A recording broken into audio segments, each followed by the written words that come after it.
This is chapter 9 from the book Out of Many Waters.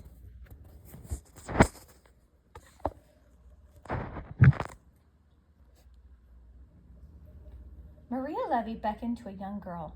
"Isabel, this is my daughter, Rochelle." Isabel knew she ought to smile at the girl, but she was irritated that Rochelle had taken her sack.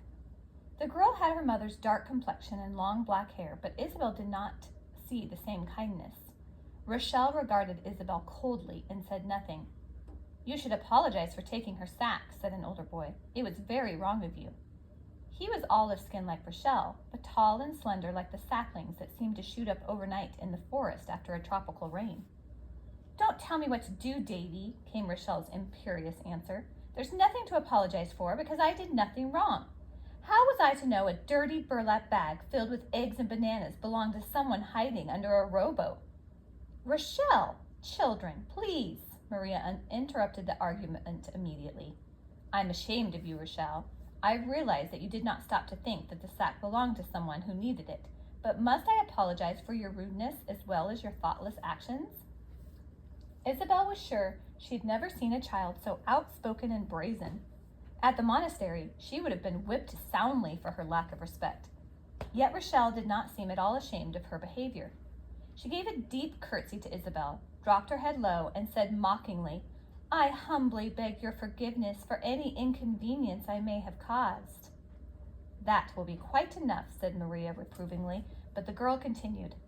"Just because Davy's 15, he thinks he knows more than anyone," she railed. "Why don't you tell him to apologize for telling me what to do?" Maria looked embarrassed.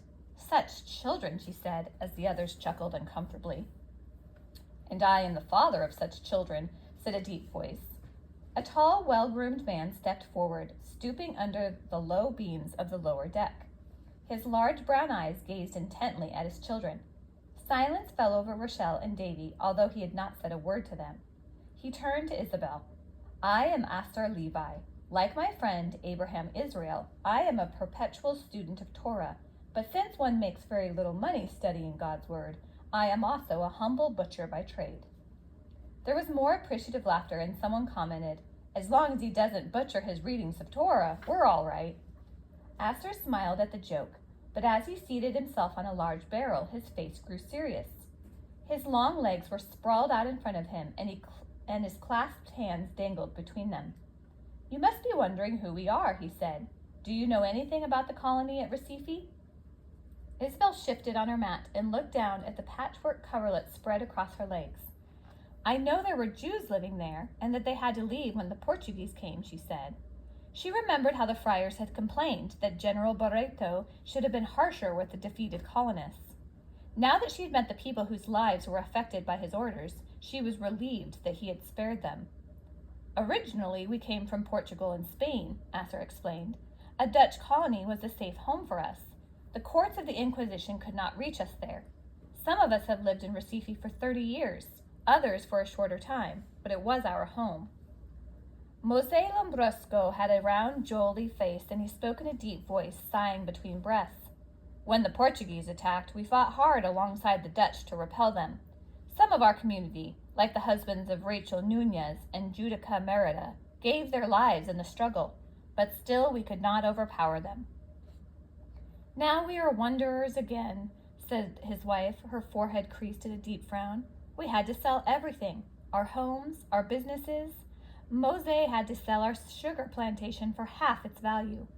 She spread her hands in the air and shrugged. "What else could we do?" Astor slid his legs forward, bumping against a pile of bedding. He raised his hands toward the beams above him and nodded his head. "Still, by God's grace, we are together, and we shall care for each other." He looked at Isabel again. "Now that you have escaped from the monastery and are alone in the world, we invite you to join us." "And we can offer to pay for your passage," said Abraham. "We have an emergency fund to help those of us who are in need." Isabel searched for the right words to say. It seemed everyone awaited her response, and she was uncomfortable with so much attention. "I am alone on this ship," she faltered, "but I am not alone in the world. My sister and I lived at the monastery for 6 years after the Inquisition soldiers took us from our parents in Lisbon. If I can just get to Amsterdam, I know I'll find them there." Isabel was careful not to mention Maria's name or to reveal where her sister was. She still feared the unknown plans of the two sailors she had overheard.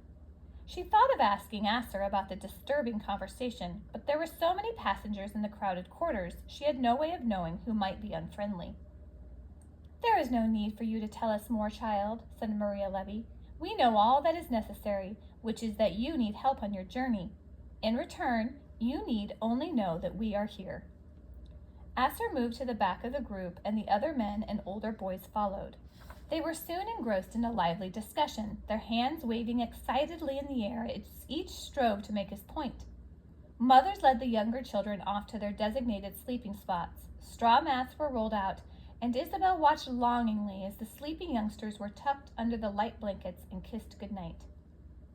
Rochelle marched past Isabel with her chin in the air. She rolled out her mat as far from the newcomer as she could.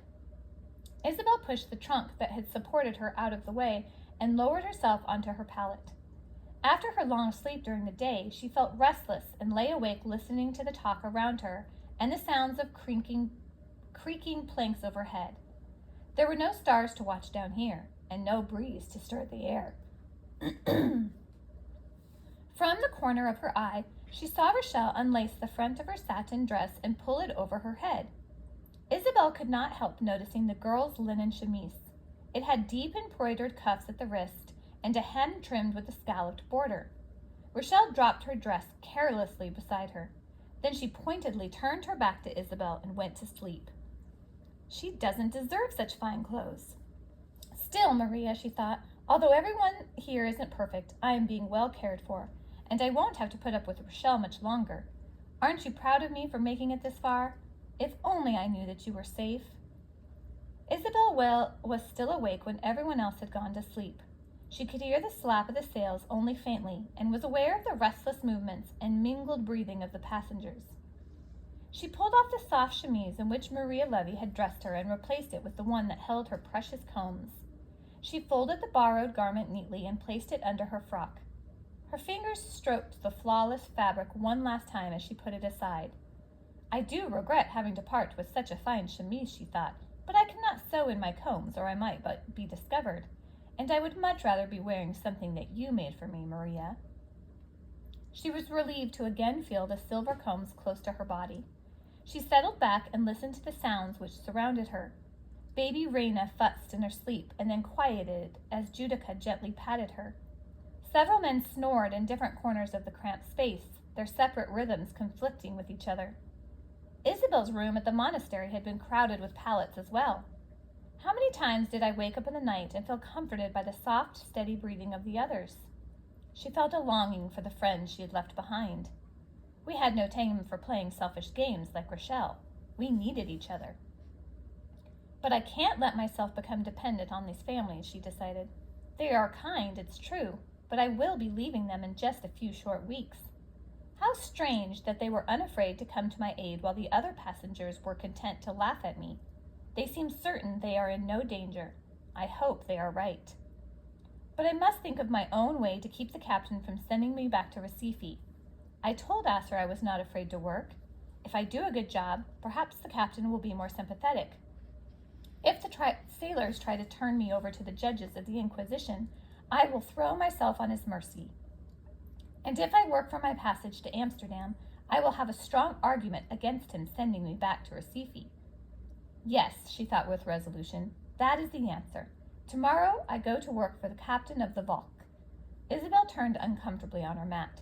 "The journey to Amsterdam is so long, and I have only just begun. And I miss you, Maria."